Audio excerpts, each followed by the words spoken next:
जहाँ तक कांग्रेस के गणेश गोदियाल की बात है तो उनकी जमीनी पकड़ बहुत बढ़िया है। जिस तरह से दोनों ने पिछले दिनों अपना शक्ति प्रदर्शन किया था, उससे लगता है कि कांग्रेस भी और भाजपा भी दोनों बराबर की टक्कर में है। देखिए कार्यकाल जो गढ़वाल सांसद हैं तीरथ जी उनका सामान्य कहूँगा काम किए हैं उन्होंने।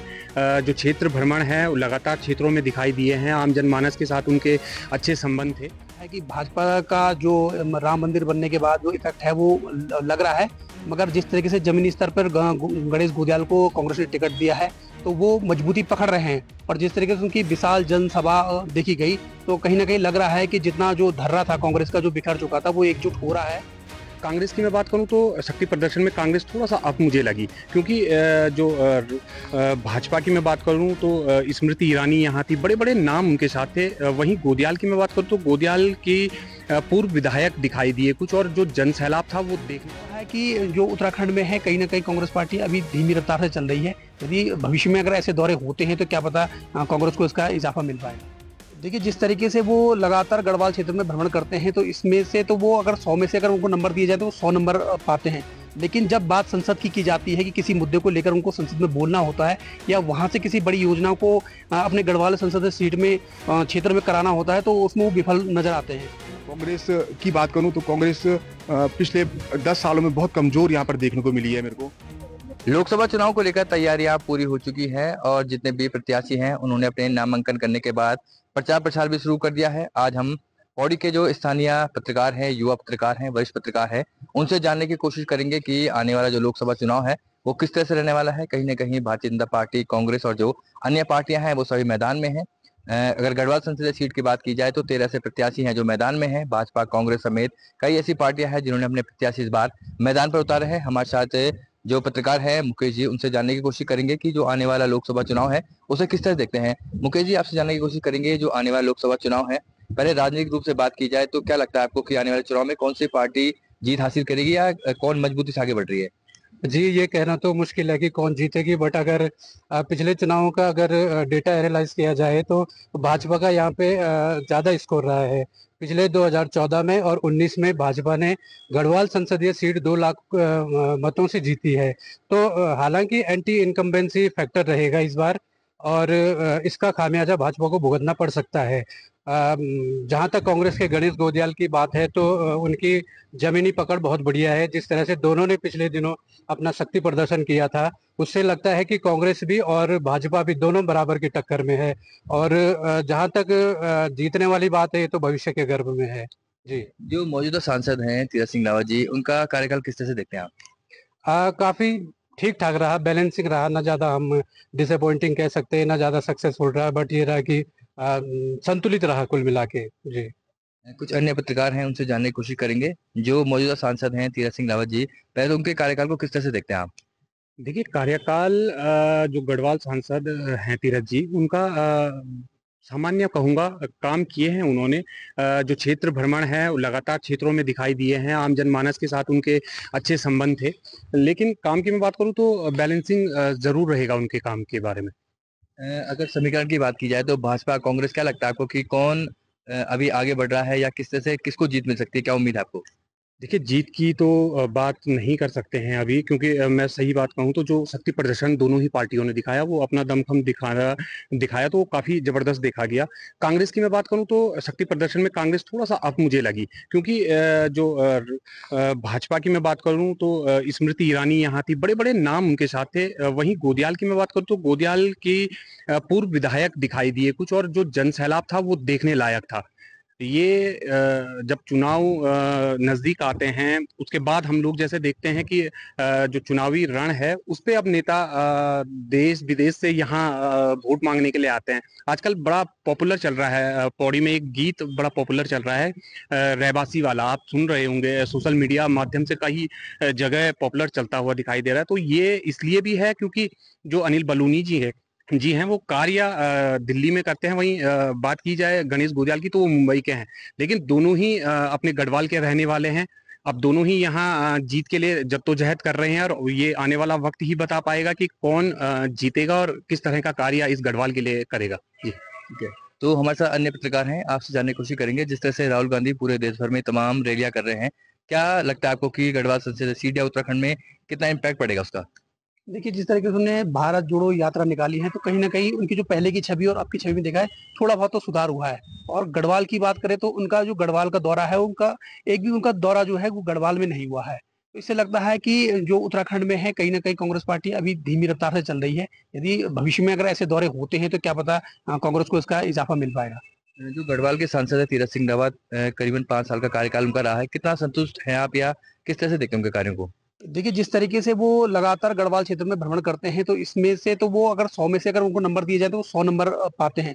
लेकिन जब बात संसद की जाती है कि किसी मुद्दे को लेकर उनको संसद में बोलना होता है या वहाँ से किसी बड़ी योजना को अपने गढ़वाल संसदीय सीट में क्षेत्र में कराना होता है, तो उसमें वो विफल नज़र आते हैं। क्योंकि उनकी जो पकड़ है शायद मुझे लगता है कि वहाँ तक नहीं है। लेकिन अगर वो जनता के बीच रहने वाले व्यक्ति हैं और सरल स्वभाव के हैं, तो जो क्षेत्र के लोग हैं, बड़ी आसानी से उन तक अपनी समस्याओं को पहुँचाते थे। तो मैं मानता हूँ कि उनका जो कार्यकाल रहा है, कि वो ठीक-ठाक रहा है, मगर किसी भी बड़ी योजना को धरातल में उतारने में वो विफल रहे हैं। वर्तमान अगर समीकरण की बात की जाए भाजपा, कांग्रेस या अन्य पार्टियों की, किस तरह से समीकरण देख रहे हैं आप? देखिए, जिस तरीके से लगातार लग रहा है कि भाजपा का जो राम मंदिर बनने के बाद जो इफ़ेक्ट है वो लग रहा है, मगर जिस तरीके से ज़मीनी स्तर पर गणेश गुडियाल को कांग्रेस ने टिकट दिया है, तो वो मजबूती पकड़ रहे हैं। और जिस तरीके से उनकी विशाल जनसभा देखी गई, तो कहीं न कहीं लग रहा है कि जितना जो धर्रा था कांग्रेस का जो बिखर चुका था, वो एकजुट हो रहा है गणेश गुडियाल के नाम पर। और शायद उम्मीद की जा सकती है कि ये मजबूती और रहेगी। और जहाँ तक रही कि कौन इस सीट पर बाजी मारेगा, तो आने वाला समय ही बता पाएगा। लेकिन दोनों का जो मुकाबला है, वो कांटे की टक्कर का है। इन्हें कांटे की टक्कर बता रहे हैं। आपसे जानने की कोशिश करेंगे वर्तमान समय में भाजपा, कांग्रेस या जो अन्य पार्टियां हैं, किस तरह से समीकरण देख रहे हैं आप आने वाले लोकसभा चुनाव में? मैं वर्तमान समय की बात करूं, मैं भाजपा कांग्रेस की बात करूं, कि दोनों ही पार्टी, क्योंकि राज्य जो लोकसभा का चुनाव होता है, ये छोटी पार्टियां नहीं लड़ती हैं। यहाँ पर भी 13 प्रत्याशियों ने अपना नामांकन किया है, जो मगर जो मुख्य मुकाबला वो भाजपा और कांग्रेस के बीच में ही है। बात की जाए भाजपा और कांग्रेस की, तो भाजपा ने जैसे अनिल बलूनी जी को मैदान में उतारा है, उसी तरह से कांग्रेस ने भी एक सक्षम प्रत्याशी गणेश गुडियाल को मैदान में उतारा है। मैं दोनों को कंपेयर करूं तो इस समय जो मुकाबला लग रहा है वो 50-50 लग रहा है। हाँ, जब तक जो कई बड़े नेता थे कांग्रेस में शामिल नहीं हुए थे, तो कई नाम चल रहे थे कि कांग्रेस इनको टिकट देगी। मगर मैं ये कहूंगा कि अगर कांग्रेस ने जो गणेश गुडियाल पर अपना दांव खेला है, ये उनके लिए बहुत अच्छा संकेत है, क्योंकि जमीन से जुड़े हुए व्यक्ति हैं। लोगों में उनकी अच्छी पकड़ है, अच्छी पहचान है। ये पूर्व विधायक रहे हैं, और जो बद्री केदार समिति के अध्यक्ष रहे, तो उस समय से भी लोग इनको जानते हैं। तो जो ये मुकाबला है, ये कड़ा होने जा रहा है।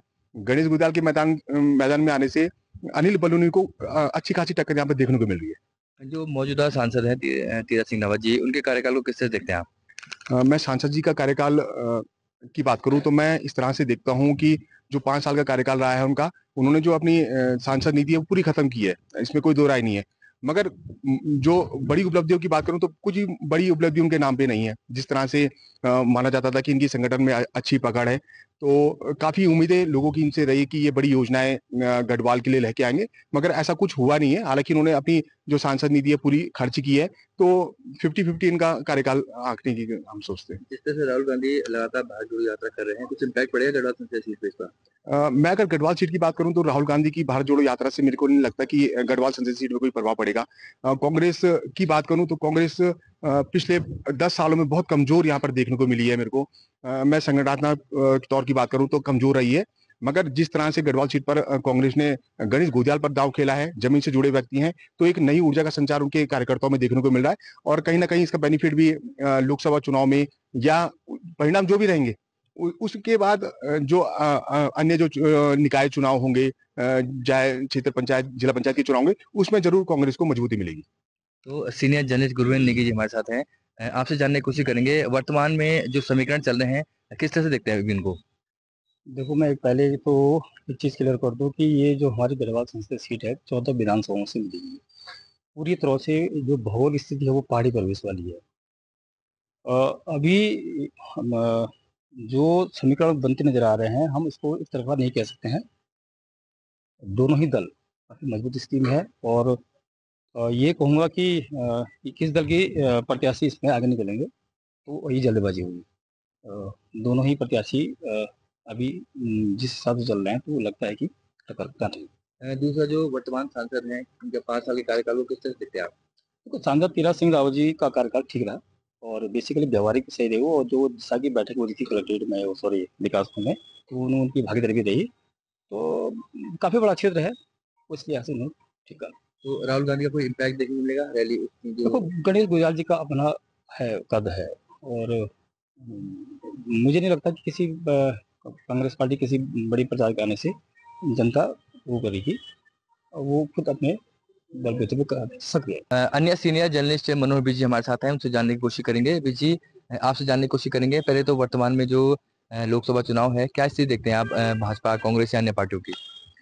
गढ़वाल लोकसभा सीट पर दो ही राजनीतिक दल जो प्रमुख रूप से अपने अभी तक यहाँ पे जनता के बीच मुख्य टक्कर में रहते हैं, भाजपा और कांग्रेस। इसमें अधिकतर अभी तक देखा गया है कि भाजपा ने ही इस सीट पे राज्य गठन के बाद जीत दर्ज की है, और कांग्रेस सिर्फ एक बार जीती है। तो इस तरीके से अभी जो वर्तमान में भाजपा और कांग्रेस के ही बीच मुख्य लड़ाई यहाँ पे गढ़वाल लोकसभा सीट में देखी जा रही है। जो अभी तक का जो सांसद का टिकट कटा है, उससे संभवतः हो सके कि भाजपा को नुकसान हो, लेकिन उनके पास भी प्रत्याशी दमदार है और कांग्रेस के पास भी प्रत्याशी दमदार है, जो जन मुद्दों को लेकर लगातार कांग्रेस से जो प्रत्याशी हैं वो आवाज उठा रहे हैं, और भाजपा अपने कामों के दम पर जनता के बीच जा रही है। तो ये तो अब 19 तारीख को तय होगा कि जनता क्या फैसला सुनाती है, ये और 4 जून को इसका परिणाम हमारे सामने है। जो गढ़वाल सांसद है तीरथ सिंह रावत जी, उनके इस कार्यकाल को किस तरह से देखते हैं आप? अगर एक सांसद के रूप में गढ़वाल सांसद तीरथ सिंह रावत का कार्यकाल को देखा जाए, तो वो लगातार जनता के बीच रहे, और संसद में भी उनकी उपस्थिति अव्वल सांसदों में है। और जो पहाड़ के सवाल हैं, चाहे एनआईटी की सुमाड़ी में स्थापना को लेकर सवाल रहा हो, या पहाड़ के दूरस्थ क्षेत्रों में दूर संचार व्यवस्था की स्थिति को लेकर बात रखनी हो, या रेल हो, या यहाँ पे सीयूईटी के परीक्षा केंद्र को श्रीनगर में लाए जाने की बात रही हो, तो इसको लेकर उन्होंने बहुत काम किया है, और जनता के बीच भी लगातार वो देखे गए हैं। हालांकि जो सांसद निधि है उसको खर्च करने में वो उतना सफल नहीं हो पाए हैं। अभी भी उनकी जो सांसद निधि है वो पूरी खर्च नहीं हो पाई है। जिस तरह से राहुल गांधी पूरे देश भर में यात्रा कर रहे हैं, कुछ इम्पैक्ट देखने को मिलेगा इस सीट पे, गढ़वाल सीट पे? निश्चित तौर पे जो उनका भारत जोड़ो यात्रा और उसके बाद भारत जोड़ो न्याय यात्रा थी, देश के सभी राज्यों से होते हुए वो यात्रा पूरी हुई है, और जनता के बीच जो उन्होंने जन मुद्दों को उठाया है, उसको लेकर जनता के बीच में जरूर चर्चा है। तो उसको लेकर संभवतः मुझे लगता है कि उसका फायदा जरूर मिलेगा। तो ये तमाम पत्रकार थे जिन्होंने अपनी अपनी विचार और अपनी बातों को यहाँ पर रखा। कहीं ना कहीं गढ़वाल जो संसदीय सीट है, यहाँ पर भाजपा और कांग्रेस में दोनों में ही काफी टक्कर देखने को मिल रही है, क्योंकि नामांकन के बाद जिस तरह से दोनों की ही जो रैलियां थे उसमें जो जन सैलाब था वो हमें देखने को मिला। हालांकि कांग्रेस पार्टी की ओर से बड़े चेहरे यहाँ पर देखने को नहीं मिले, और भाजपा के जो तमाम जो बड़े चेहरे, चाहे हम केंद्रीय मंत्री की बात करें या प्रदेश के अन्य जो कैबिनेट मंत्री, विधायक हैं, वो सब यहाँ पर मौजूद थे। कहीं ना कहीं आने वाले जो 19 अप्रैल को जो मतदान होना है, वो कहीं ना कहीं सभी लोगों के लिए एक मुख्य बिंदु रहने वाला है, क्योंकि 19 तारीख को ही जब लोग मतदान करने जाएंगे, किन बिंदुओं पर मतदान होगा ये आने वाला समय बताएगा। लेकिन जिस तरह से सही पत्रकारों द्वारा बताया गया है कि अभी दोनों ही जो प्रत्याशी हैं, भाजपा के हों या कांग्रेस के हों, दोनों के बीच काफी टक्कर देखने को मिल रही है। तक के लिए पौड़ी से सिद्धांत दुनियाल।